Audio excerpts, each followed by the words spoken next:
In this video, I will be showing you how to log in to Chatgpt on Android and iPhone. Let's get started. First, I head to my home screen and open the Chatgpt app. The app takes a few moments to load up, revealing the main prompt page with a black background and the keyboard open. I close out of the input field to access the full menu. At the top left corner, I tap on the Log In button. A dynamic black loading screen pops up with changing text prompts like, "Let's brainstorm," and "Let's go," as it prepares the login module. Next, the primary login or sign up window appears.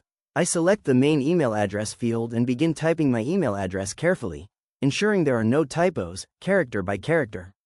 After entering the complete address, I tap the green Continue button located just beneath the input field. A prompt window immediately follows, stating that Chatgpt wants to use auth.openai.com to sign in. I click the Continue option on the right side of this pop-up message. This redirects me to the authentication page, which quickly loads and processes my credentials. Once authenticated, the app takes me directly back into the core Chatgpt interface, where the menu bars and typing field populate. I tap the menu icon in the upper left corner to explore the sidebar settings. From there, I tap on my profile name at the very bottom to view my account customization details. Here, I can see my profile image, user handle, and key account information such as my email, subscription status, and theme appearance. After confirming my account details are correct, I exit the settings and return to the main dashboard. I tap into the Ask Chatgpt box at the bottom to test out the newly logged in account.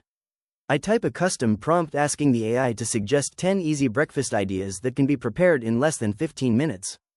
After reviewing the typed text, I hit the blue arrow button to send the request. Within seconds, Chatgpt generates a comprehensive, numbered list of quick breakfast ideas complete with estimated prep times, descriptions, and helpful tips. I scroll down through the list to read through the suggestions, confirming that the tool is fully responsive and working beautifully. Finally, I swipe up to close out the screen, completing the successful login process. If you found this walkthrough helpful, please consider liking the video and subscribing for more quick tips and tutorials.